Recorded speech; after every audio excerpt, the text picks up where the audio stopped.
जय जय सतगुरु मेरे की, जय जय सतगुरु मेरे की, सदा साहिब। तो क्या बताते हैं कि भिक्षुक होके तू दर दर घूमा, परंतु ये यथार्थ मोक्ष मार्ग, पूर्ण मोक्ष मार्ग तुझे नहीं मिला। ये वे ऑफ वर्शिप, भक्ति की विधि तुझे नहीं प्राप्त हुई, जिस कारण से तू भटकता रहा। फिर क्या बताते हैं,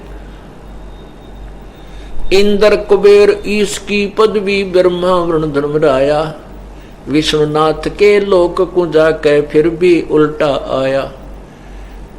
हम जो हिंदू समाज में उत्पन्न हैं, या इससे भी पहले जो कोई धर्म नहीं था, सतयुग त्रेता द्वापर में कोई भी धर्म अलग नहीं था, तो जो भी साधक थे वो एक ही आधार से साधना करते थे, वेदों के आधार से। और उन्होंने वेदों को ठीक से समझा नहीं, उन्होंने स्वर्ग को ही अंतिम स्थान पड़ाव मान लिया और स्वर्ग प्राप्ति के लिए, स्वर्ग महास्वर्ग प्राप्ति के लिए ही उन्होंने बहुत प्रयत्न किए, साधनाएं की, और उस साधना से वो देवता भी बने, स्वर्ग में भी गए। जैसे आपने महावीर जैन जी के इतिहास से सब कुछ शिक्षाएं मिल जाती हैं। नरक में भी गए और देव पदवी भी प्राप्त की, और वैसे भी स्वर्ग में अपने पुण्य समाप्त किए। इंद्र कुबेर ईश की पदवी और ब्रह्मा वरुण धर्मराया, विष्णुनाथ के लोक को जाकर तो फिर भी उल्टाया। तो हम विष्णु जी, इन सभी तीनों भगवानों के, ब्रह्मा विष्णु और शिव जी के उपासना में विष्णु जी का जो स्वर्ग है, जो विष्णु लोक में स्वर्ग है, यानी वो होटल है, वो अन्य भगवानों के जो लोकों से उत्तम है, उसमें ज्यादा सुविधाएं हैं। इसलिए कहते हैं विष्णु जी के लोक की प्राप्ति के लिए ही ऋषियों ने अधिक प्रयत्न किए, और वहां जाकर के भी फिर ये वापस अपने पुण्यों के क्षीण होने पर तुरंत ही वापस आ जाता है। इंद्र कुबेर ईश की पदवी, ब्रह्मा वरुण धर्मराया, विष्णुनाथ के पुर को जाके फिर भी उल्टा आया। गीता जी अध्याय नंबर 8 के श्लोक 16 में स्पष्ट किया है कि ब्रह्मलोक तक जितने भी लोक हैं सभी पुनर्वर्ती में हैं, अर्थात इसमें गए हुए प्राणी पुनः आते हैं। ये बार बार जन्म मृत्यु के अंदर आते हैं। पुनरावर्ती, पुनर्वर्ती माने पुनः आवर्ती, यानी आवर्ती माने बार बार चक्कर लगाना। तो पुनर्वर्ती के अंदर है, ये जन्म मृत्यु में है, ये प्राणी है, ये स्थायी स्थान नहीं है। उसके लिए कहते हैं कि जब ब्रह्मलोक तक भी, ब्रह्मलोक तो जो ओम नाम के उपासक वो जाते हैं ब्रह्मलोक में, तो इन ऋषियों ने अपना सिद्धांत यही बता दिया भगवान का अपने अज्ञान अनुभव से, कि जन्म मृत्यु तो सदा बनी रहेगी, और महास्वर्ग में गया हुआ प्राणी एक कल्प तक रहता है। एक कल्प कितना होता है? ब्रह्मा जी का एक दिन। ब्रह्मा जी का एक दिन कितना होता है?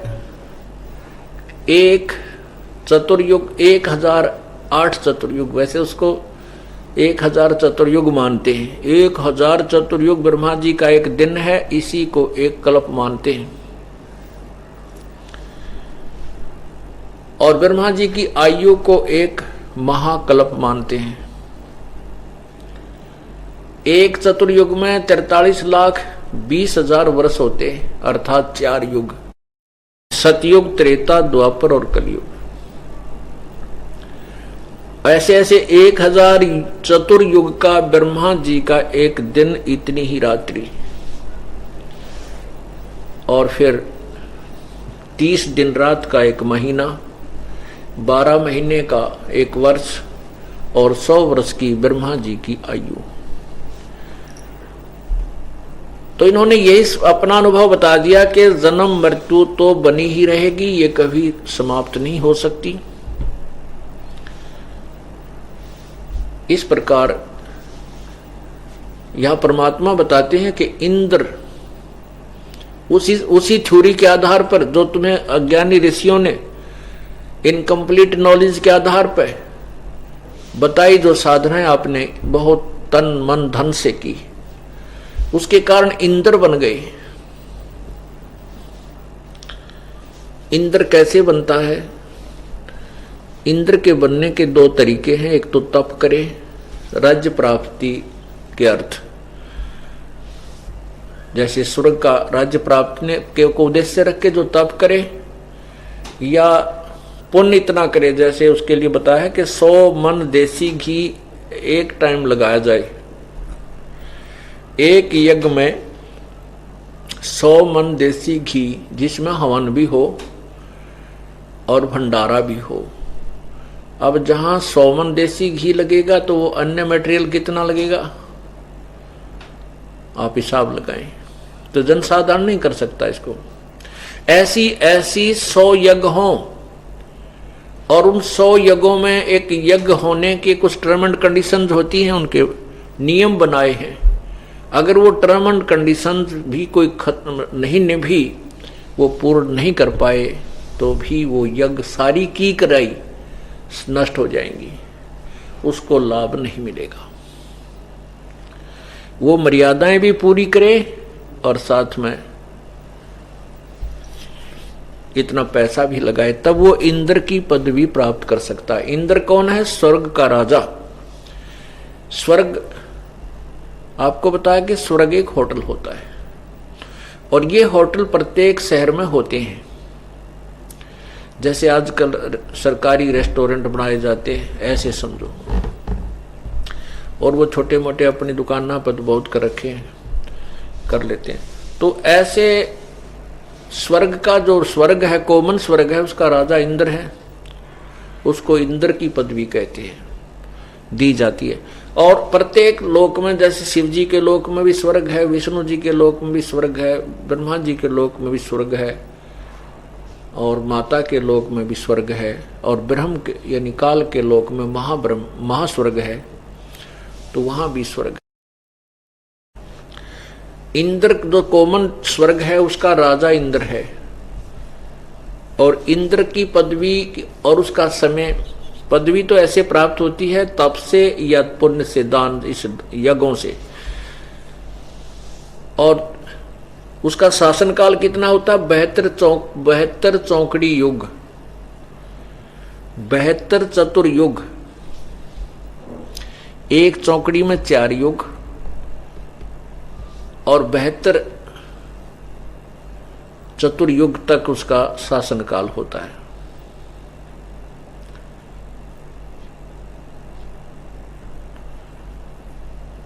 तो इस प्रकार उसके बाद वो इंद्र जो है अपनी पदवी त्याग करके फिर कहाँ जाता है? 84 लाख योनियों में पहुंचता है। और प्रारंभ उसकी जूनी का यानी 84 लाख योनियों का कहते हैं स्टार्ट उसका गधे की योनि से होता है।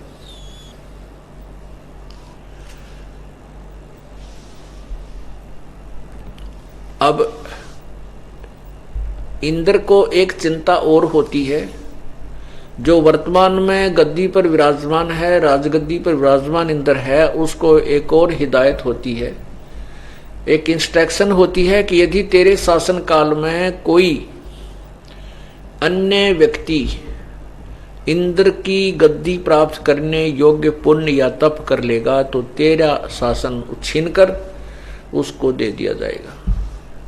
इसलिए इंद्र को यह चिंता बनी रहती है कि कोई तेरी गद्दी प्राप्त करने के लिए ऐसा तप या यज्ञ ना कर ले, वह उसको भंग करवाना, उसके तप को खंड करवाना, उसके यज्ञ को खत्म भंग करवाना, उसमें को डिस्टरबेंस पैदा करना उसका परम कर्तव्य बना हुआ है। उसके हलकारे फिरते रहते हैं, उसके दूत गुप्त रूप में पृथ्वी पर घूमते रहते हैं। उसको पता लगते ही वो तुरंत उसका काम बिगाड़ देता है। बंगाल की खाड़ी में एक मार्कंडे नाम के ऋषि तपस्या कर रहे थे। किस लिए कर रहे थे? वो महास्वर्ग यानी ब्रह्मलोक में जाने के लिए उद्देश्य से तप कर रहे थे। अब ये तप की बीमारी क्यों लगी? एक तरफ तो हमें ऋषियों को कहते हैं ये बड़े ऋषि विद्वान थे और ये वेदों के ज्ञाता थे। वेदों और गीता में तो कहीं भी तप करने का, हठयोग करने का नहीं कहा, उसमें तो बल्कि हठयोग करने वालों को लताड़ रखा है, मूर्ख लिखा है। तो यह तप करना कहाँ से सीखा इन ऋषियों ने? कहाँ से ढूंढा ये मंत्र? ये कहाँ से लाए ऐसे जंतर? ये काल ने दे दिया। जैसे ब्रह्मा जी की उत्पत्ति हुई, ब्रह्मा जी का जन्म हुआ, फिर ये कोमा में रखा गया जब तक जवान हुआ। जवान होने पर इसको कमल के फूल पर काल ने बैठा करके सचेत कर दिया। अब ये जहां पर बैठा था, उस जहां कमल का फूल उगा हुआ था, उस जल में, उस जल के चारों तरफ इसने देखा, कहीं उसका किनारा नजर नहीं आया। तैर तैर कर भी देखा। आखिर में इसने सोचा अब क्या करूं, तो आकाशवाणी हुई कि तप करो, तप करो। ब्रह्मा जी ने लिखा है, बताया है कि मैंने 1000 वर्ष तक बैठकर उस कमल के डंठल पर, ऊपर फूल पर तप किया। फिर आकाशवाणी हुई कि अब सृष्टि करो। अब ब्रह्मा जी कहते मैंने सोचा सृष्टि किसकी करूं, कहीं पृथ्वी है नहीं, तो मैं मधुकैटभ 2 राक्षस आए, उनके डर से नीचे उस डंठल पकड़कर नीचे स्पीड से उतरा। वहां विष्णु जी शेष सैया पर बेहोश पड़े थे। फिर वो उसमें से एक भूतनी निकली, दुर्गा भूतनी रूप में उसमें प्रवेश थी, वो प्रेतनी की तरह वो बाहर आई। बाहर निकली तो विष्णु जी सचेत हुए। फिर ब्रह्मा शंकर भी वहीं आ गए। फिर हम तीनों को विमान पर बैठाया, ऊपर दिखाया। बहुत लंबी कहानी फिर बताएंगे। तो कहने का भाव ये है कि तप करने की आकाशवाणी काल भगवान ने कर दी। जब तक तो ब्रह्मा ने वेदों को देखा भी नहीं था, तो तप करना पहले से ही काल ने मिसगाइड कर दिया। वेदों के विरुद्ध, शास्त्र विरुद्ध त्याग का मनमाना आचरण इनके अंदर बाई फोर्स लगा दिया। तो ब्रह्मा जी ने उस भगवान का आदेश मानकर, परमात्मा की आकाशवाणी जानकर उसको शिरोधार्य किया। उसके बाद ब्रह्मा ने अपना तप की विधि बताई सबको। बाद में फिर वो वेद मिले, वेदों को पढ़ा, वेदों से ओम मंत्र ले लिया। ओम मंत्र को इन्होंने पूर्ण परमात्मा का मान लिया, और जिस कारण से ये शास्त्र विरुद्ध साधना और साथ में ओम नाम जो शास्त्र अनुकूल साधना, दोनों की खिचड़ी बनाकर इन्होंने अपनी मनमाना आचरण शुरू कर दिया। तो ये तपस्या करने से, तप से राज्य प्राप्त होता है। चाहे स्वर्ग में राजा बने, चाहे यहां बने, या वहां कोई देव पद भी प्राप्त करे, चाहे यहाँ कोई मंत्री कुछ 5, 4, 10 साल रह जावे, अपने पुण्य से ही होता है। फिर वैक्सीन होने के बाद उसके पास कुछ नहीं होता, वो बैटरी डिस्चार्ज हो जाती है, फिर वो सिंपल मैन हो जाता, उसको कोई नहीं पूछता। तो परमात्मा कहते हैं आपने ऐसे ऐसे बहुत ही बार ये प्रयत्न भी किए हैं। तो कहते हैं मार्कंडे ऋषि ब्रह्मलोक प्राप्ति के लिए तप कर रहा था। इंद्र को पता लगा कि एक ऋषि, मार्कंडे ऋषि बंगाल की खाड़ी में तपस्या कर रहे हैं और बहुत वर्षों से वो बैठे हैं। तो उसको चिंता बनी, उसने एक उर्वशी, एक अपने लोक से एक लड़की भेजी, उसको कुछ सिद्धि दे दी और बहुत सुंदर आभूषण आदि उसको पहना करके भेजा। तो उस उर्वशी ने जाकर के वहां अपनी सिद्धि से ऐसा वातावरण बना दिया ऋषि मार्कंडे के आश्रम के आसपास, जैसे बसंत होता है, अच्छी बहुत सुंदर महक आ रही है और अपने आप ऑटोमेटिक सिद्धि से ऐसे साजबाज आ रहे हैं, गाने बजाने जैसे मन वैसे ही जो है प्रेरित हो जाए। इस प्रकार के बहुत प्रकार के उसने सारे साजबाज से ऋषि मार्कंडे के ऊपर जाल छोड़ा। मार्कंडे ऋषि की आधी आंखें खुली हैं, आधी बंद हैं। उर्वशी डांस करने लग जाती है थोड़ी सी दूरी पर। जब देखती है कि मार्कंडे ऋषि बिल्कुल नहीं टस से मस हो रहे हैं, बहुत देर होगी उसने डांस नाचते, तो फिर उसने अपने कपड़े उतारने शुरू कर दिए, निवस्त्र हो गई। तब मार्कंडे ऋषि ने कहा कि हे बेटी, हे माई, हे बहन, तू यहाँ किस उद्देश्य से आई है, मुझे बता। उर्वशी ने कपड़े पहने और कहा कि मार्कंडे गोसाई, आप पता नहीं आपकी समाधि कहाँ थी। मैंने मेरे स्वरूप को देख करके यहाँ जितने भी तपस्वी थे वो सभी अपना मन खो बैठे हैं, वो सब डिस्टर्ब हो चुके हैं, अंदर से ही उनके अंदर खलबली मच चुकी है। आप ना जाने आपकी योग समाधि कहाँ थी। तब मार्कंडे ऋषि ने कहा, मेरी योग समाधि बहुत वहां थी कि जहां पर तेरे जैसी, तो वहां नाचने वालों की नौकरानियां थी। तो मैं तुझे क्या देखूं नादान। कहने का भाव ये है मार्कंडे ऋषि का कि जैसे स्वर्ग स्वर्ग मंत्र है, होटल होटल मंत्र है। एक तो यहाँ बरवाड़े का होटल हो, एक हिसार का हो, एक दिल्ली के वो कौन सा सटार बोल रहे हैं वो हो, बहुत अंतर हो जाता है। वहाँ सारी कुबद और ज़्यादा अधिक होती हैं, जेब ज़्यादा मोटी हो उसकी वही वहाँ जा सकते हैं उस दिल्ली वाले सटार होटल में। तो इसी प्रकार जो ज़्यादा यहाँ पापड़ बेल कर जाते थे ये ऋषि जी, तप करते थे, कोई साधना करते थे, ओम नाम का जाप करते थे। ओम नाम के जाप से प्रभु प्राप्ति नहीं है, सिद्धियाँ और ये पुण्य प्राप्त होते हैं, भक्ति होती है जिससे वो स्वर्ग आदि में चला जाता है। इससे यही यहाँ के सुख सुविधाएं प्राप्त करने के लिए ही इससे कमाई होती है। तो ब्रह्मलोक के जब ये साधना करते हैं ऋषिजन, वैसे नहीं बैठ सकता इंसान, 10 मिनट भी नहीं, 1 घंटा भी नहीं बैठ सकता जब लटके आने लग जाए। तो ये वहाँ जब समाधि लगाते थे, समाधि कैसे लगती है, जैसे बच्चा, अब यहाँ आप आते हो 2 घंटे सत्संग होते हैं, आपने मन 10 बार नींद के लटके आ जाते हैं आप, क्योंकि यहाँ अमृत बरस रहा है और जो पापों का दबाव होता है वो भी खत्म हो जाता है कुछ समय के लिए।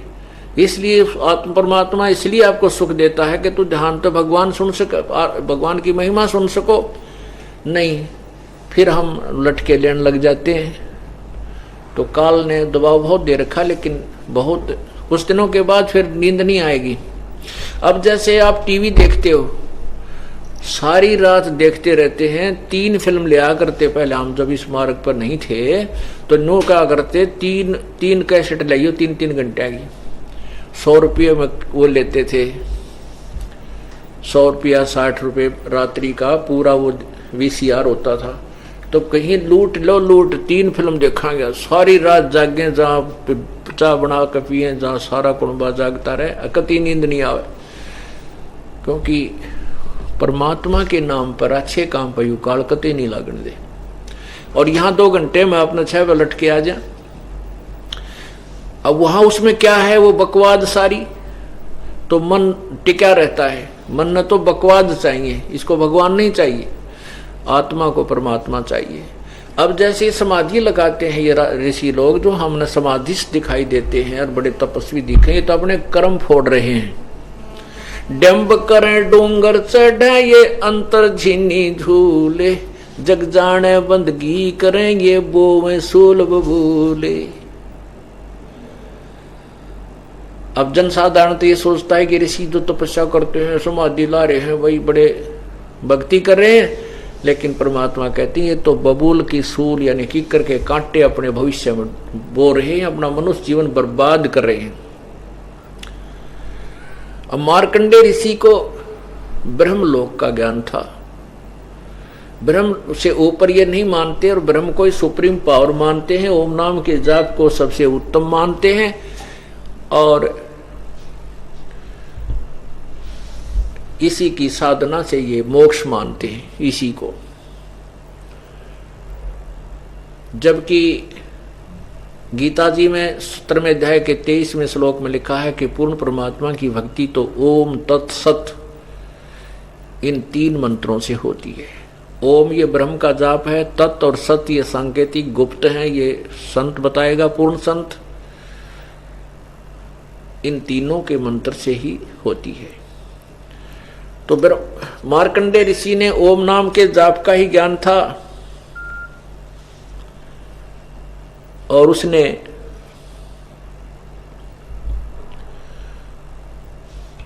और फिर साथ में वो ब्रह्मा और विष्णु और शिव जी द्वारा दिया हुआ वो काल के आकाशवाणी का हठ योग, वो खिचड़ी बीच में ला करके यही ज्ञान था। तो उसने अब जैसे समाधि लगाते हैं तो इनको अंदर जब ये समाधिस्थ हो जाते हैं तो अंदर कोई किसी भी कमल में प्रवेश कर जाते हैं।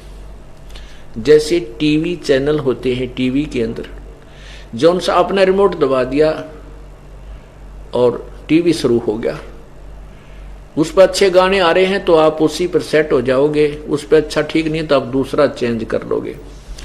इसी प्रकार हमारे शरीर में कमल बने हुए हैं, इन कमलों को चैनल समझो इस शरीर रूपी टीवी में। और जिस भी ऋषि का जौन सा चैनल ओके है वो खुल गया, अभ्यास कर रखा उसने, वो कमल खुल गया तो उसका ध्यान वहां पहुंच गया जहां पर उस टीवी के अंदर यानी शरीर के अंदर पूरे ब्रह्मांडों के जहां भी जो कार्यक्रम हो रहा है इस कमलों के अंदर देखे जा सकते हैं, जैसे टीवी के अंदर देखा जा सकता है। तो मार्कंडेय ऋषि को वो चैनल हाथ लग रहा था जो ब्रह्मलोक वाला है, और वहां ये इधर तो बैठे हैं और उधर देख रहे हैं डांस। परमात्मा को उद्देशित रख करके जो तप करते हैं उस तप से तो राज बन जाता है, और बाकी सिमरण ना होने से उनको कोई लाभ नहीं होता। अब वो इसलिए बैठे रहते हैं क्योंकि उनका आंखें खुली रहे या बंद रहे, जो अंदर की आंखें काम करना शुरू कर देती, बाहर की आंखें यूजलेस हो जाती हैं, इनका उस समय प्रयोग करने की कोई आवश्यकता नहीं होती। हाँ, बाहर भी देख सकता है लेकिन ऊपर का उसको चस्का ज्यादा रहता है। तो बाहर इसलिए नहीं वो आती आत्मा, वो मन नहीं आता बाहर के, इधर उधर कुछ नहीं देखता क्योंकि उसको अंदर नजारे उससे ज्यादा अच्छे नजर आ रहे। तो मार्कंडेय ऋषि अपने ब्रह्मलोक के अंदर वो डांस देख रहा था। वहां ऐसे जैसे आप मेले में चले जाते हैं बालक, तो कहीं तो डुगडुगी बजा रहा है, कोई आजा ले लो केले, ले लो केले, कोई खिलौने बेच रहा है, कोई कुछ कर रहा। तो अब चलते चलते एक की तरफ ध्यान गया, वहां खड़े हुए, फिर दूसरी तरफ कोई रीछ नच आ रहा है कि तो कोई बंदर कूद आ रहा है। तो इस प्रकार के करते करते सारा दिन का पता नहीं लगता। ऐसे ये ऋषिजन जो समाधि लगाने का अभ्यास कर लेते हैं, अपना नरक तैयार कर लेते हैं और कुछ समय के लिए स्वर्ग जाते हैं, कुछ समय के लिए राजा बन जाते हैं और फिर ये पशु जोनियों को भोगते रहते हैं। तो इसी प्रोसीजर के अंतर्गत मार्कंडेय ऋषि क्या बता रहे हैं कि मैं तेरे को क्या देखूं, जहां मैं मेरी समाधि थी, जहां मैं डांस देख रहा था, वहां तेरे जैसी तो उन डांस करने वालों की नौकरानी थी, 7 नौकरानियां थी। तेरे से कोई सुंदर है उसको भेज। तब वो उर्वशी कहती है कि मैं इंद्र की पटरानी हूं, अर्थात मुख्य रानी, मुख्य पत्नी, जो सबसे ब्यूटीफुल, सबसे सुंदर मैं ही हूं, मेरे से सुंदर उस स्वर्ग में कोई औरत नहीं है। तो मार्कंडेय ऋषि बोला कि जब इंद्र मरेगा तू क्या करेगी?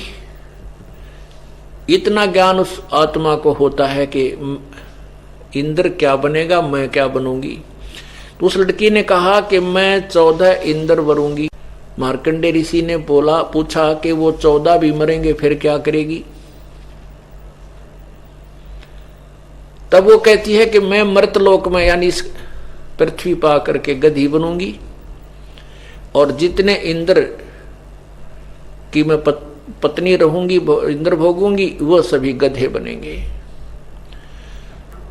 तो मार्कंडेय ऋषि ने कहा कि आप ऐसे गंदे लोक में मुझे क्यों ले जावे थी, ऐसे स्थान पर जहां की रानी गधी बने और राजा गधे बने। तो उर्वशी ने कहा कि मैं अपनी पत रखने के लिए, अपनी इज्जत बचाने के लिए, क्योंकि आपके तप को भंग करने की किसी में हिम्मत नहीं थी, तब मैंने ही ये बीड़ा उठाया था। और मैं ये कह के आई थी कि मैं मार्कंडेय ऋषि के तप को भंग करके आऊंगी, नहीं तो मेरी हंसी करेंगे, मजाक करेंगे, मुझे दुआगन कर देंगे, सजा मिलेगी। मैं अपनी इज्जत बचाने के लिए आपको स्वर्ग लोक में ले जाने के लिए प्रार्थना कर रही थी। मार्कंडेय ऋषि ने कहा था कि आप मेरे साथ स्वर्ग चलो। तब मार्कंडेय ऋषि ने कहते हैं कि एक बात बताओ कि एक तो आप खुद कहती हो कि मैं 14 खसम करूंगी, 14 व्यक्तियों की पत्नी रहूंगी, तो आज भी आप गधी हो। और मृत्यु के उपरांत आप स्वयं कह रही हो कि मैं गधी योनि में जाऊंगी, और फिर आप इज्जत की फिर भी ठेकेदार बनी बैठी हो। क्या की इज्जत तेरा जब 14 खसम करेगी। इतनी वार्ता हो ही रही थी तभी इंद्र आ गया। वो हार चुके थे बाजी में, खेल में, तो इंद्र ने आकर के कहा, बंद नवाज आप इंद्र की पदवी प्राप्त करो, तुम जीते हम हारे। मार्कंडेय ऋषि ने कहा, अरे अरे इंद्र तू क्या कहता है, मेरे लिए तो इंद्र की पदवी काग की बीट के तुल्य है। ये तो बेटा थोड़े से समय के लिए सुख है तुझे, 72 चौकड़ी युग पूरा होने के बाद तू पशु योनि में जाएगा। छोड़ दे साधना को, अब मैं तुझे दूसरी साधना बताता हूं ब्रह्मलोक की। अब उसने ब्रह्मलोक तक का ज्ञान था, तो उस ब्रह्मलोक को अपनी को सब सर्वोत्तम मान रहा था, इसलिए इंद्र को प्रेरणा कर रहा है कि आजा छोड़ दे इस साधना को, तू पशु बनेगा, ब्रह्म मट्टी होगी तेरी, और तुझे ब्रह्मलोक की साधना बताता हूं। अब पुण्यात्माओं, आज किसी राजा ने, छोटे से एमएलए मंत्री ने कह दे तू मंत्री पद छोड़ दे, आजा तेने भक्ति भगवान मिलाऊं, भगवान की राह बताऊं, ने कहना फिर देखेंगे। फिर क्यों देखेंगे, ना तो वह गाड़ी छूटती, आगे से उठ मारने, वो छूटनी तो है, 5 साल पाछे छूटेगी, लेकिन वो 5-6 साल भी नहीं पता है कि आगे पता नहीं तो बनेगा कि नहीं बनेगा, और फिर भी ना छूटती। और उनको भी ऐसा ही पता है कि तू 72 चौकड़ी युग के बाद फिर तेरा नंबर होगा या नहीं, फिर तो है ही नहीं, और फिर भी ना वो स्वर्ग का वो आनंद छूटता। क्यों नहीं छूटता, क्योंकि ज्ञान नहीं। तो इंद्र से कहा कि इंद्र तू त्याग दे इस पर झंझट ने, आजा तुझे ब्रह्मलोक की साधना बताता हूं। अब इंद्र पर कहां छूटे वो चस्का, कहां वहां देवता लोग सलूट मारे, फिर तो चाहे कुआं पड़ जा गधा बने चाहे गधी, फिर डर कोई ना, पर वर्तमान के सुख ना छूटते। अब वर्तमान के ही छोड़ के हम भगवान को पा सकते हैं। अब यहां इंद्र बोला, अकबंद नवाज फिर कभी बोलो, अब तो मैंने राज करने दिया, फिर देखूंगा। फिर के देखेगा बता, गधा अपने पास तो कुम्हार देखेगा, 2.5 मन का बोरा कमर पर होगा, लठ मारेगा कड़मे। देखना तो अब है, विचार कर। जैसा भी मार्कंडेय ऋषि जी को ज्ञान था उससे तो श्रेष्ठ था, लेकिन वो भी फाइनल नहीं था। अब यहां आप किसी ने कहो अपने मित्र को जिसने समय पर टूक मिल रहे हैं, बढ़िया, या व्यापार है या व्यवसाय ठीक चल रहा है या कोई पोस्ट ठीक उसको प्राप्त है, कतिराम नाम के निर्णय नहीं। क्यों नहीं, क्योंकि वहां अच्छी जय जयकार हो रही है और श्याम ने घूटी ला कर अपना कल्बों में बकवाद करने पैसा मिल रहा है। उसको कह दे किसी को भी आजा भक्ति कर ले, पुण्यात्मा होती है, भगवान के विचार पर विचार करते हैं उनकी चर्चाओं पर, लेकिन लास्ट में वह घूटी ना छूटती श्याम की। तो फिर कहें फिर देखेंगे, अब तो बस फिर देखें, फिर क्या देखेंगे, फिर तो पशु बनने के बाद भाई धनी देखेगा, गधा बनने के बाद तो मालिक देखेगा क्या करना तेरे साथ, कौन सा सलूक करना है, कितना वजन तेरे पर रखना है। तो हमने देखना है वर्तमान में, छोड़ बुराई और कर भक्ति की राही, परमात्मा के मार्ग पर चल। इस प्रकार इंद्र कुबेर ईश की पदवी ब्रह्मा वर्ण धर्मराया, विष्णुनाथ के पुर को जाके तो फिर भी उल्टा आया।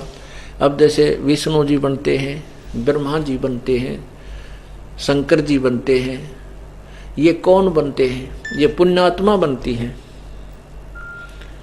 ये पुण्यात्मा बनती हैं जो आप अब साधना कर रहे हो, आज आप सत भक्ति कर रहे हो, जो इस ज्ञान को दृढ़ता से स्वीकार कर गए और पूरी मर्यादा निभा गए वो तो पार हो जाएंगे, लेकिन जो रह गए उनको काल बड़ो लेगा, उनको बहका लेगा जब यहाँ से चलेगा, क्योंकि यहाँ से विमुख हो गए आप, यहाँ आना बंद कर दिया। ठीक है, गुरुद्रोही भी नहीं हुए, आपने गुरु जी की निंदा विंदा भी नहीं की, लेकिन किसी अपनी ही मन की सोच से दूर हो गए। फिर क्या होगा कि आप जो प्रथम मंत्र की कमाई आपने कर रहे हो, इन कमाई से भी पहले मंत्र का जो जाप करते हो इससे भी बहुत आपको धन प्राप्त होता भक्ति का। तो इससे कहाँ जाओगे? जैसे ब्रह्मा जी का जाप आप करते हो, ब्रह्मा के लोक में जाओगे, वहां आपको देव बना देगा इस कमाई तक कि तो महादेव वहां बड़े अच्छे कोई अच्छी पोस्ट दे देगा, इंचार्ज बना देगा नाचने गाने वालों का। तो ऐसे वहां पुण्य खत्म किए, उसके बाद विष्णु जी के लोक में जाएगा। विष्णु जी के लोक में भी आपको ना माने वहां कौन सी पोस्ट मिल जाए, तो वहां पुण्य खत्म करेगा। उसके बाद शिव जी के लोक में गण बनेगा जा करके, और वहां भी अपने पुण्यों को अक्षीण करके समाप्त करके फिर कहां जाएगा? फिर कोमन स्वर्ग में आएगा। कोमन स्वर्ग में अपना समाप्त करके, जैसे कई यज्ञ आदि करते हो साथ के साथ, इसको कोमन स्वर्ग में आपको प्राप्त होगा इसका फल, इंद्र के लोक में। वहां समाप्त करके फिर कहां जाओगे आप? जिसने प्रथम मंत्र ही लिया और कुछ दिन जाप किया फिर त्याग दिया, उसकी यह स्थिति होगी। फिर नरक में जाओगे, 84 लाख योनियां भोगेंगे। दूसरा मंत्र प्राप्त है, उसके बाद आप ओम नाम के जाप से ब्रह्मलोक में जाओगे, और जो दूसरा मंत्र आपको प्राप्त है सतनाम के साथ, उसके फल से आप काल ने ब्रह्मलोक के अंदर वहां पर 3-4 वो बना रखे हैं पदवी, 4 वेरिएशन कर रखे हैं, ऊंचे नीचे बना रखे हैं, जैसे सतलोक, अलखलोक, अगमलोक, अनामी लोक, नकली। तो उनमें जो अलखलोक सतलोक है, उस सतलोक के अंदर ये जो दूसरे मंत्र के जाप की कमाई को वहां नष्ट करवा देता है, और उसके बाद फिर ये 84 लाख योनियों में धक्के खाता रहता है। तो उन्हीं में से फिर पुण्य आत्माएं होती हैं, उन्हीं में से आप में से ही एक किसी को ब्रह्मा सेलेक्ट कर लेता है, किसी को आत्मा को विष्णु, किसी को शिव, तो उन्हीं को अपने घर जन्म देता है अपनी पत्नी के संयोग से। और जब ब्रह्मा की मृत्यु होने का समय आता, उससे पहले ही एक ब्रह्मा उत्पन्न करके एक पुत्र उसका, क्योंकि जिस स्थान पर ये रहते हैं दोनों, जहां बच्चे की उत्पत्ति करते हैं, वो उसी गुणों जैसा हो जाता है, वैसा ही स्वरूप हो जाता है जिस स्वरूप में वो वहां रहते हैं। तो उसको पहले ही उत्पन्न करके बेहोश रखते हैं, उस ब्रह्मा के मरते ही दूसरे को वहां छोड़ देते हैं, ऐसे अपना सृष्टि क्रम जारी रखते हैं। तो यहां क्या बताते हैं? फिर वो ब्रह्मा चला जाता है नीचे की योनियों में। जैसे अब वर्तमान ब्रह्मा है, 100 साल की अपनी आयु पूरा करके मृत्यु को प्राप्त होगा, दूसरा ब्रह्मा ये तैयार रखेगा। उसके बाद ये सृष्टि काल की चलती रहेगी। ऐसे ही विष्णु मरेगा 7 ब्रह्मा के मृत्यु के बाद, तो एक विष्णु और तैयार उत्पन्न कर लेगा। वो अन्य आत्मा होंगी, ये आत्मा नीचे के अपन चली जाएंगी, 84 लाख योनियों में पहुंच जाएंगे, मनुष्य भी बनेंगे। जैसे आपने ब्रह्मा कुमारी पंथ सुना है, लेकिन हमने उसका पूरा हिस्ट्री पढ़ा है। उसमें क्या लिखा है कि श्री लेखराज जी एक शराब होते थे बंबई में, वो बहुत पुण्य आत्मा थी। उनके गुरुजी आते थे, एक दिन वो गुरुजी सत्संग कर रहे थे, तो वो एक दिन सत्संग के अंदर उनके अंदर ऐसी हलचल हुई, शरीर कांपने लगे, आंखें लाल होगी, और कुछ ऊंची ऊंची आवाजों से बोलने लगा। उसने कहा, मैं शिव बोल रहा हूं, मैं शिव बोल रहा हूं, मैं शिव बोल रहा हूं। तो वो आत्मा जो भूत बनी हुई थी, पितर बनी हुई थी, वो ब्रह्मा जी, वो लोग लेखराज जी में प्रवेश होगी। और वो कभी शिव रही थी, कभी वो शिव पदवी पर रही हुई आत्मा थी, वो अब कह रही है मैं शिव बोल रहा हूं। फिर कोई कहते, फिर दूसरी आत्मा प्रवेश करती है, वो कहते मैं ब्रह्मा बोल रहा हूं। तो वो आत्मा भी ब्रह्मा की पोस्ट पे भी रही थी। तो वो पुण्य आत्माओं को कुछ पिछले संस्कार पितृ योनि में याद रह जाते हैं। अब जैसे कोई रिटायर्ड अफसर है तो वो कहता मैं एक्स फलाना हूं, ये टैक्स लगा देते हैं, उन्होंने सीधा कह दिया मैं ब्रह्मा हूं, मैं विष्णु। तो उस प्रकार जो लेखराज जी की आत्मा बोलने वाले पितृ प्रेत को इन्होंने भगवान मान करके एक नारापन चला दिया। तो यहां क्या कहते, इंद्र कुबेर ईश की पदवी, ब्रह्मा वरुण धर्म राया, विष्णुनाथ के लोक को जाके तो फिर भी उल्टा आया। फिर भी वापिस आया तो इस काल के लोक में, अर्थात पूर्ण मोक्ष प्राप्त नहीं हुआ। असंग जन्म तो मरत्या होगे, जीवित क्यों न मरे रे, द्वादश मध्य महल मठ बोरे, बहुर न दे धर रे। असंग जन्म तन मरत्या होगे, कहते एक बार जीवित मर कर दे। जीवित मरने का तात्पर्य है जैसे अब मृतक शरीर कुछ नहीं मांगता, उसने कोई नहला रहा है तो नवा ले, उस पर रख कर उस पर चल पड़े तो चल, उसको कोई नो ऑब्जेक्शन। अग्नि में डाल रहे हैं तो डाल दो, जला रहे हैं जला दो, नए कपड़े पहना रहे हैं पहना दो, पहले सब निकाल लिया, जेब में सामान था निकाल लो, कुछ नहीं बोलता। ठीक इसी प्रकार मनुष्य जो हम भक्ति मार्ग पर लगते हैं तो मन ने नाना प्रकार की इच्छाएं करता है। कभी तगुट्टी लाने को दिल करता है, कभी गाने सुनने को दिल करता है, कभी चल रिश्तेदारी में चलाएंगे ऐसे। तो कहते हैं ये मन जो है बेमतलब की धक्के खान की इच्छा जो होती है, या जो हमारे लिए जो वस्तुएं मना है कि जैसे शराब नहीं पीनी, बीड़ी नहीं पीनी, सिनेमा नहीं देखना, तम्बाकू प्रयोग नहीं करना, इनकी तरफ रुचि बढ़ाता है। इसको रोकना, इसको नहीं छूना, इसको जीवित मृत्यु कहते हैं।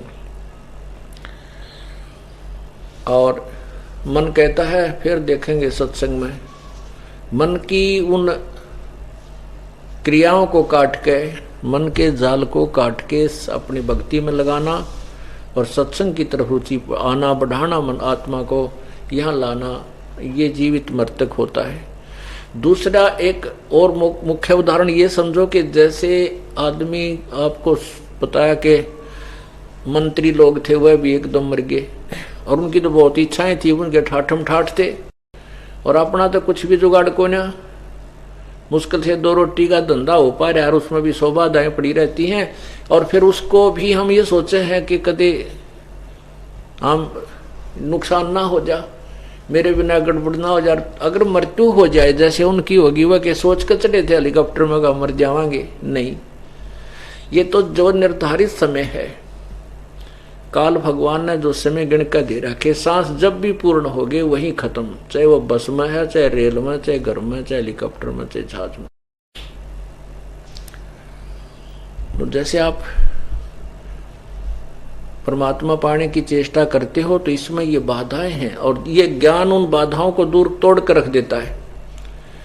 आपकी मृत्यु होगी, वे तो होनी आज, ना तो कल, कल ना तो परसों, ना 10-20 वर्ष में, 100 वर्ष में। और वही ना बेरा कब हो जाए ये भी कोई permanent hard and fast rule नहीं है कि हम 100 वर्ष जिएंगे, नहीं। एक श्वास का भी कोई हमें विश्वास नहीं है कि वापस आएगा कि नहीं आएगा। तो ये सोच कर के मान लीजिए तेरी मृत्यु हो जाती है, फिर अब जैसे एक बुढ़िया आई, नाम दे दे, जाना है जल्दी, दूसरा नाम दे दे। शुरू की बातें वैसे ही होती थी कि जैसे आप यहाँ आते हो एक दूसरे से बोल रहे हैं, कोई गलत बोलता है तो उसको समझाते हो कि नहीं ऐसे नहीं बोला करते। अब तो बहुत फर्क पड़ गया, पहले तो ज्यादा ऐसे था, मन जाना है जल्दी, तो उसको समझाते हो भाई तेरी उम्र कितनी होगी माई, और तेरी मृत्यु हो जाएगी जब भी तो काम चलेगा, क्योंकि फिर तो देखी जाएगी, फिर देखी जाएगी, पर ये भी नहीं डटना। अब मरे पाछे तो आप देखेगी, वो तो टंटा कट गया, फिर तो उठ सकती ना, बैठ सकती ना, कुछ कर सकती। तो कहने का भाव ये है परमात्मा की तरफ लगाने का एक विशेष, यही फार्मूले होते हैं जो इस काल के जाल से हमें निकाल सकते हैं, और इनका प्रयोग करना पड़ेगा आपने। आपकी मृत्यु होगी, गए काम तय, ना को काम कर सकते, ना भैंस संभाल सकते, ना दुकान संभाल सकते, ना नौकरी बजा सकते। तो वो जो नुकसान होना वो तो होएगा, बड़का दुख हो गया, और फिर रिश्तेदारियों का लारा लागे 20-30-50 हजार का टोटा और हो गया।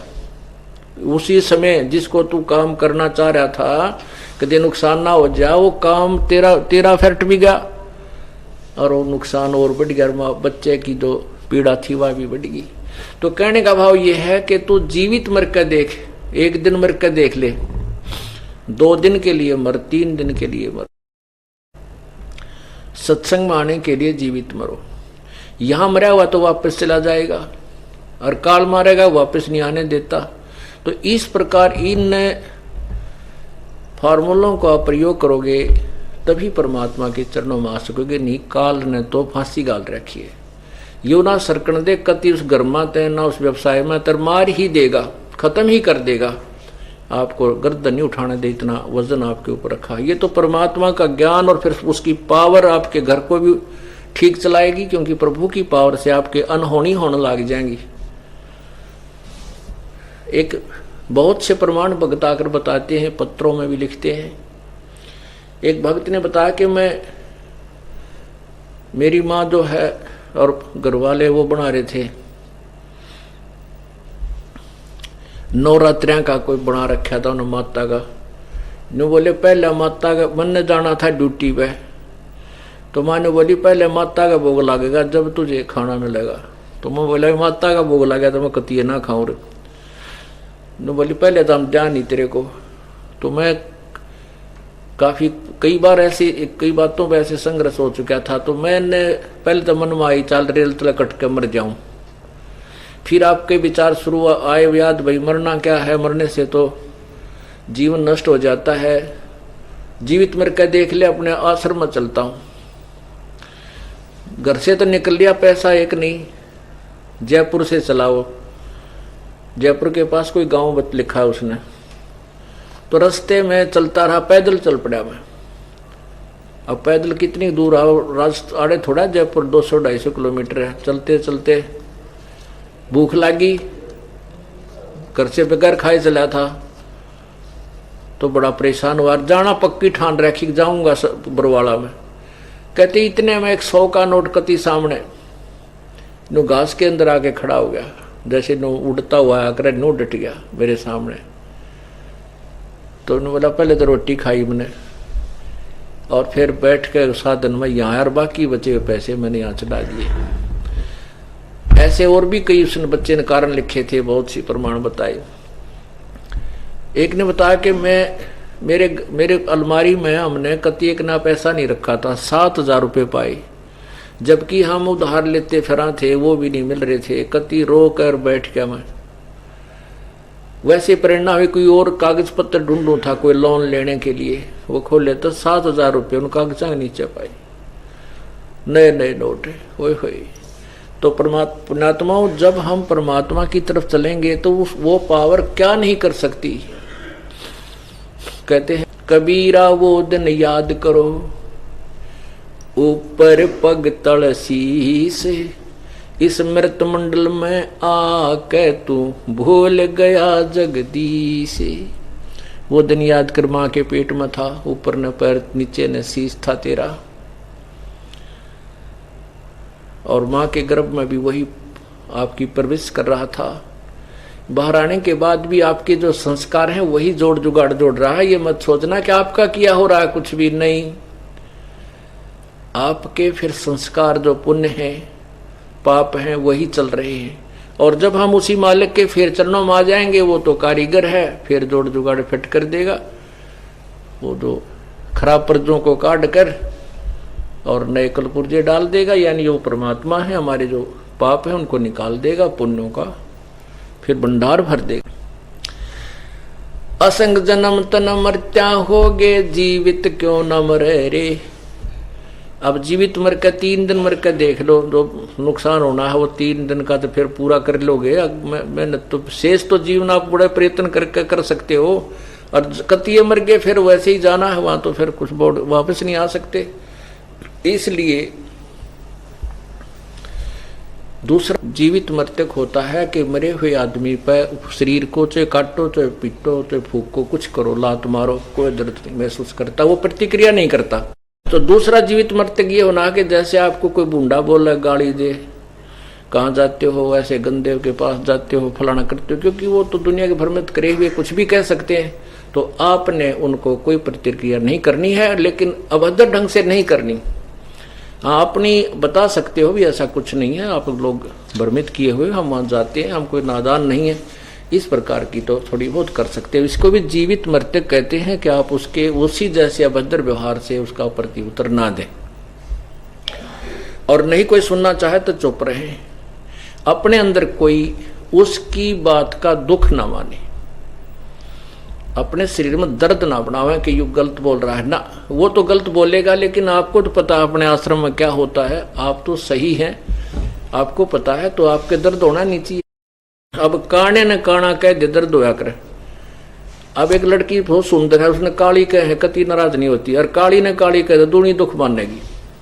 तो ऐसे बुरे ने हम बुरा कहें तो वो मानेगा दुख, जब हम बुरे हैं नहीं, हमने कोई बुरा कहे तो आनंद से आना चाहिए, भौंके जागा कूतरू, इसने के बेरा उड़ा क्या होता है, हम जाने या ये जाने, तो अंदर में ऐसी बार ना हो और उसमें भौंकने दे।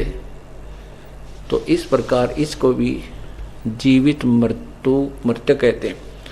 फिर क्या बताते हैं, दोजक बेस्त सभी ते देखे राजपाट के रसिया। दोजक कहते हैं नरक को, और बेस्त कहते हैं स्वर्ग को। कहते हैं नरक भी देखा और तूने स्वर्ग भी देखा। पुण्यों के आधार पर स्वर्ग गया और पाप के आधार से नरक होगा। जैसे आपने महावीर जैन जी की हिस्ट्री देखी, ये एक ही कहानी, एक ही प्रमाण बहुत है आप लोगों को बुरे कामों से डरने का और भक्ति करने का। वो नरक भी गए 2 बार 3 बार, उनके बार नरक लिखा है, और 80 लाख बार देवता बने, और करोड़ बार गधे, करोड़ों बार कुत्ते, करोड़ों बार बिल्ली, पता नहीं कितने दुख में जीवनों ने भोगे। दोजक बस्त सभी ते देखे राजपाट के रसिया। 3 लोक से तरपत नाही, ये मन भोगी खसिया। इस मन को अगर 3 लोक का राज भी दे दिया, की संतुष्टि नहीं है, फिर कोई और ढूंढता है, कहीं और लोग शेष रह गया हो, वहां देख लेता हूं। एक गरीब आदमी कोई अपना कार्य करता है तो वो ये सोचता है परमात्मा एक छोटा सा प्लाट हो जाए, कभी समय आने पर बन जाएगा। वो प्लाट हो जाता है, फिर हाथ जोड़ा है भगवान एक कमरा बन जाए, एक रसोई बन जाए, इतना है बतेरा, तो मर पड़ के वो भी बन जाता है। फिर एक कमरा और बनाने की चेष्टा करता है, वो भी बन जाता है। फिर सोचा एक लड़का और है, एक प्लाट भगवान और दे दे, तो वो दूसरा भी तैयारी कर देता है। अंत में ये मर ही जाता है, लेकिन इसकी संतुष्टि नहीं होती। किसी के पास एक कार है, 5-4 लाख की ले ली, तो फिर अच्छा पैसा हो जाता है, 20-80 लाख की कार है, बहुत बढ़िया है, वो 80 लाख की तरफ भाग लेगा। फिर 80 लाख की ले ली, फिर और पैसा बन गया तो हेलीकॉप्टर ले ले,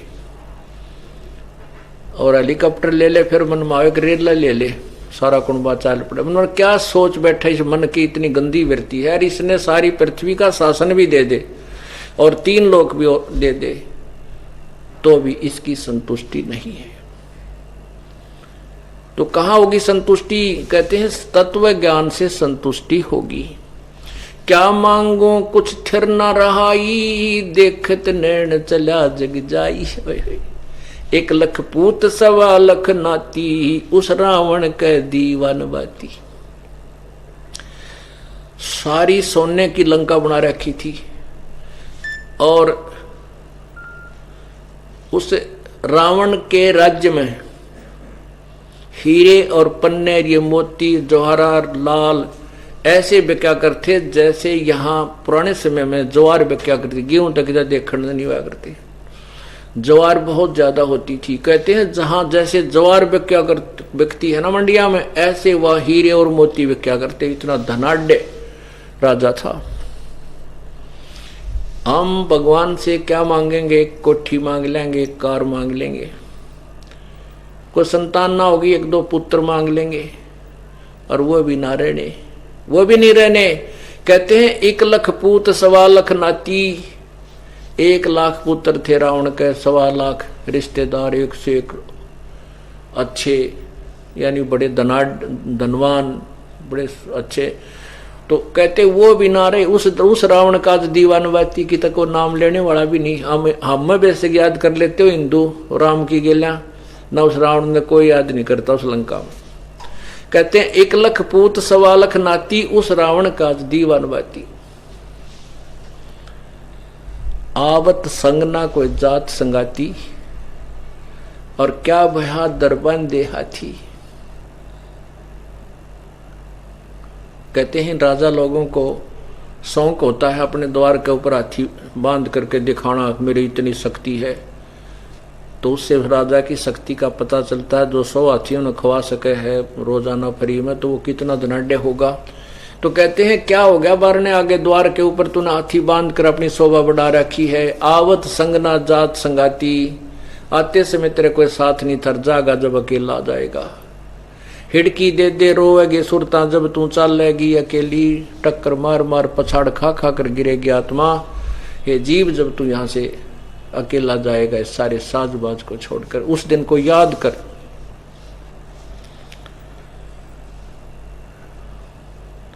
कहते सतगुर मिले तो इच्छा मेटे, पद मिल पदे समाना।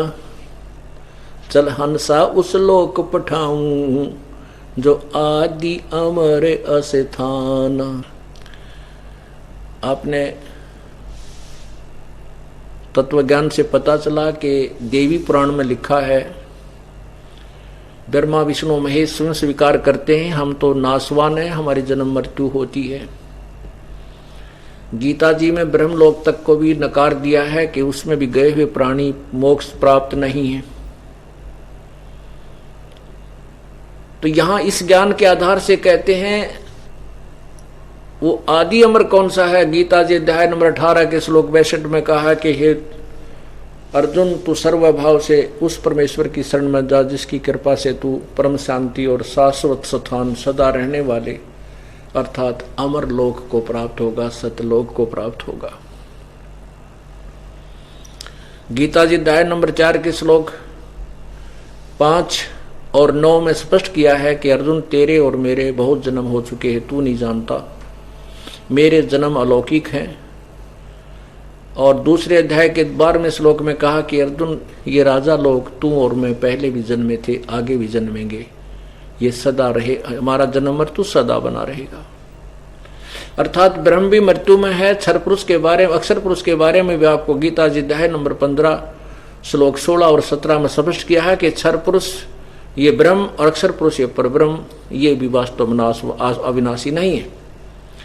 गीता अध्याय नंबर 15 के श्लोक 17 में स्पष्ट किया है कि उत्तम पुरुष है तो अविनाशी अन्य, वो उत्तम पुरुष यानी पुरुषोत्तम सर्वश्रेष्ठ भगवान अविनाशी परमात्मा, तो इन दोनों से कोई और है। और परमात्मा इति उदारते, यह लोक त्रयम अविश्य विभर्ति अवय ईश्वर है, वो तीनों लोकों में प्रवेश करके सबका धारण पोषण करता है, वो अविनाशी भगवान है। तो यहाँ कहते हैं सतगुर मिले तो इच्छा मेटे, पद मिल पदे समाना। चल हंसा उस लोक पठाऊं, जो आदि अमर अस्थाना। आदि अमर, सदा का अमर, कभी नष्ट नहीं होता।